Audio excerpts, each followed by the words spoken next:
I am down to the trimming of Renee's quilt right here. I love to give tips and ideas about helping you with all of your piecing and quilting and helping you as you send your quilts over here to Brenda's Quilting Studio, which I would always encourage you to do. Pop something down in the comments, you and I will start a conversation. The intake form is very easy to do. My wonderful client Renee brought this quilt over. It's for her grandson's wedding. I have lots of other tips because at this point, literally, I'm down to the trimming. The arrow down below will take you to many of those other tips where I've linked these other videos together. So take a peek at that real quick and take a minute to like and subscribe so more people can see your beautiful creative quilts. Now, I'm down to the trimming part and I wanted to show you some things here.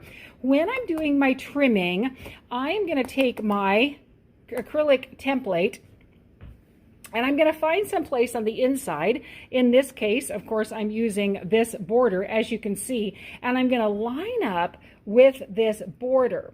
Whatever's going on this side, I'm not going to worry about that much. This side I'm going to leave. You can see how it kind of goes in and out. I don't want to be trimming according to that. I want to be trimming here. That's going to make the border even all the way. At this point, I'm using 3 3/4 because I've got 3 inches here. I've got a 1/2 inch there and a 1/4 inch there. I know it may look kind of odd that I use this little 1/2 inch, but it worked for me. So that's how it happened. Let me see if I can station you here and show you what I'm literally going to do. Let's move you a little bit closer real quick. What I'm literally going to do is maneuver the quilt so that it lines up with the template. Right here, I'm a little bit low, and so I'm literally going to bring the quilt across until I line up quite perfectly all the way down, maneuvering the quilt on this side wherever I need to.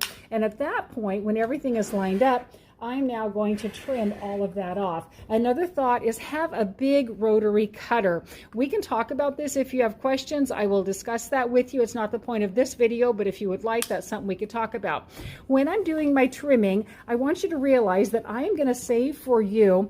Oh, I guess I didn't get it clear to the bottom. I got all the rest of it, but I guess I didn't start loading up. I'm going to save for you all of your big pieces. Everything that has any depth to it at all, you're going to get back. See, she's got all of this backing right here. You're going to get all of that back when I'm done trimming up your quilt. Let's see, here's another nice piece here. I'm going to fold all that up and give it back to you. So no worries. If you have tiny little pieces, normally someone doesn't want a piece as tiny as this. I guess if you do, for sure, I could give that back to you. But just to be aware, look, that's kind of fun. It's called zipper stripe. Isn't that a beautiful backing right there? So let's talk about me trimming your quilt when you are ready for it to be finished up.